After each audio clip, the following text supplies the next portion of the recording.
All right, so today we are diving into the world of Stellar. Oh, cool. You've been feeding your brain with articles and websites about it, so clearly it's got you thinking.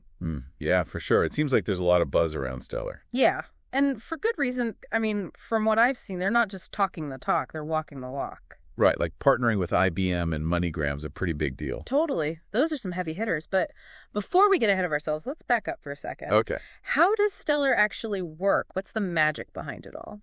Well, at the heart of it is something called the Stellar Consensus Protocol, Okay. SCP for short. Okay. And this isn't like your typical Bitcoin-style proof of work, which can be real energy hog, Right. or even those newer proof-of-stake models. Mm-hmm. SCP is all about speed and efficiency. We're talking transactions settling in seconds with minimal energy consumption. Wow. Okay, so speed and efficiency are definitely game changers in the financial world. Absolutely. But one thing that really caught my eye is that Stellar isn't just about its own cryptocurrency, Lumens or XLM. Right. Their website mentions support for a whole bunch of different digital assets. Yeah. What's the significance of that? So that's where Stellar's approach really opens up the playing field.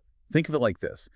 If Bitcoin is like sending gold bars through the mail, Stellar is like building a high-speed rail network that can transport anything you need. Okay. They support a wide range of tokens, from familiar fiat currencies like dollars and euros to commodities like gold and even futuristic things like security tokens. Interesting. So instead of being limited to one type of cargo, Stellar's network is like a global marketplace for all sorts of digital assets. Exactly. It's like a digital asset superhighway. So does that mean financial institutions could issue their own digital assets on the Stellar network? Potentially, yeah. Even governments. Imagine the possibilities.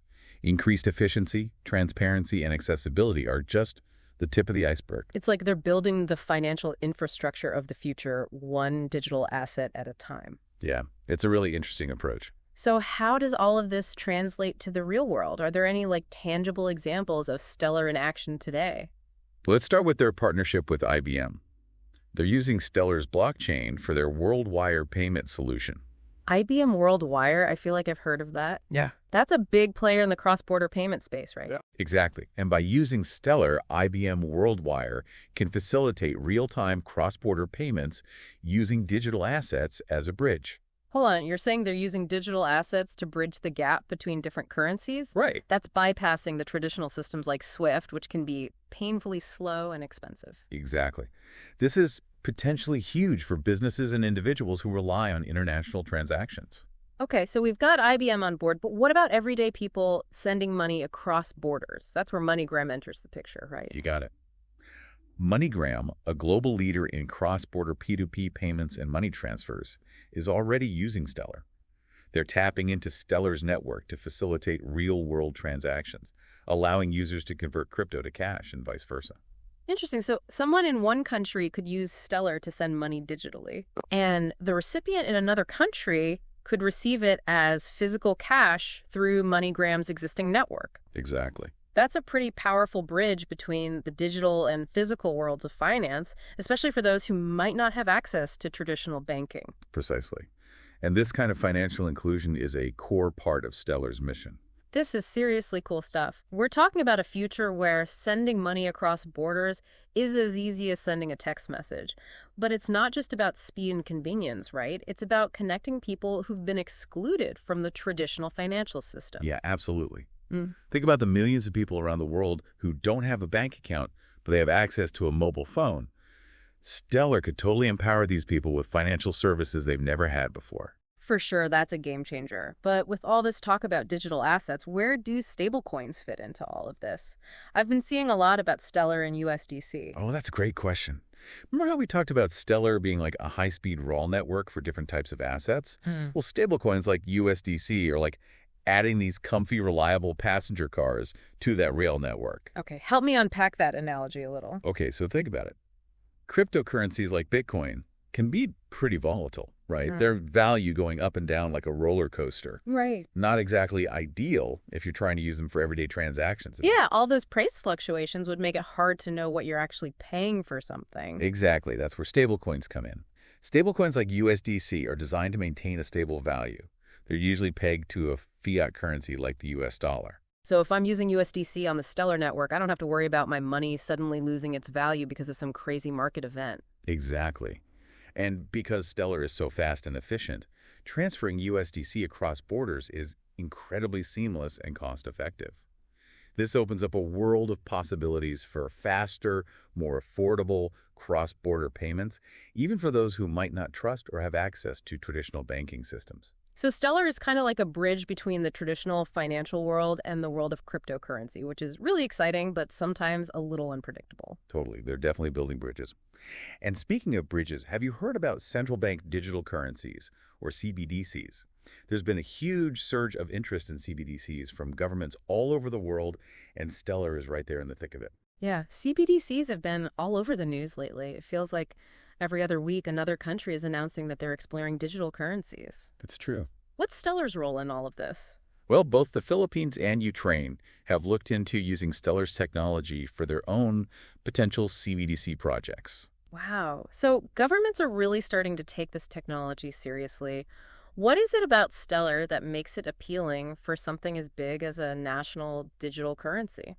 I think it goes back to those core features we keep talking about. Yeah. Speed, efficiency, security, and affordability. Stellar's technology is really strong and scalable. It's a great platform for issuing, managing, and transacting with digital currencies, even on a national level. So with Stellar doing its thing in the background, a CBDC could allow for faster and more efficient distribution of government funds, smoother cross-border transactions, and it could even reach those underserved populations that traditional banking systems haven't been able to reach. You got it.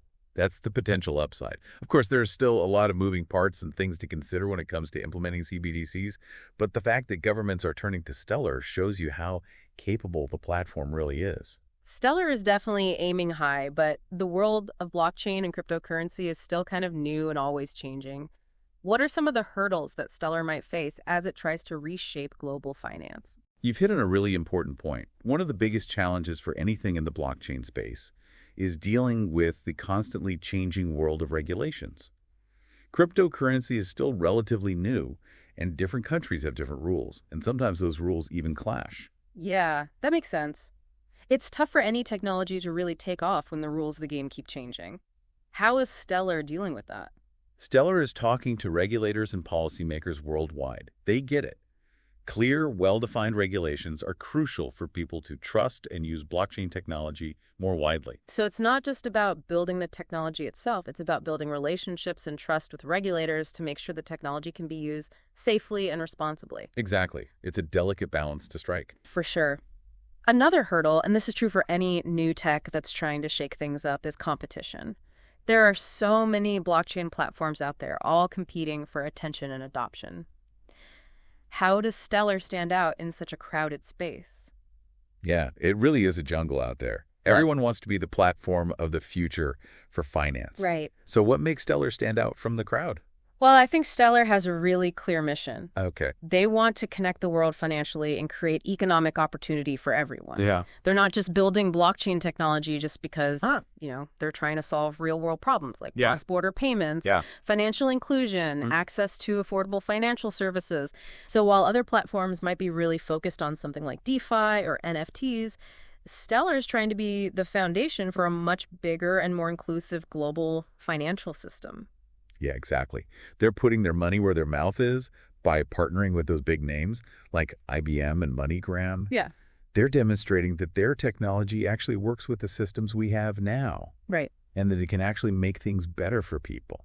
It's almost like they're building a bridge Yeah. between how finance works today and all the potential that blockchain technology has, I like that analogy. It's a good one. making it easier for everyone to kind of step into the future of finance. Yeah, and building a strong ecosystem like it takes time Right. and it takes effort. For sure. And Stellar gets that, which is why they're building this awesome community of developers. Yeah, I've actually read about that, the Stellar Community Fund. Oh, yeah. They're giving out grants and support to developers who are building on their network. It's really cool. It's like they're planting seeds for future growth and innovation. Yeah, exactly. By supporting those developers, they're encouraging them to build all sorts of different applications and services on top of Stellar. Right. So that does two things. It expands Stellar's reach, Okay. and it attracts more users and strengthens the entire ecosystem. We've covered a lot today. We have. Stellar's unique tech, the partnerships they've formed, their focus on solving real problems and some of the challenges that they're facing. Yeah. But for someone who's totally new to this whole thing, why should they care? That's a great question, and I think the simplest way to put it is that Stellar is all about making finance work better for everyone. Okay. Imagine if sending money internationally was as easy and cheap as sending an email. Yeah. Or if small businesses could access global markets and financial services without crazy fees or delays. Right. That's the kind of future that Stellar's working towards. It's like leveling the playing field a bit so that everyone has a chance to participate in the global economy no matter where they are or their background. Exactly. The future of finance is still being written, but Stellar is making some really interesting moves to make sure that in the future, technology benefits everyone, not just a select few. It's been really fascinating to take a closer look at Stellar today. I'm really impressed with their dedication to creating a more inclusive financial system and the innovative technology they're using to tackle those big challenges in global finance. Yeah, for sure. It really makes you wonder what other innovations are just around the corner and how Stellar is going to shape the future of money. It's definitely something to think about. Until next time.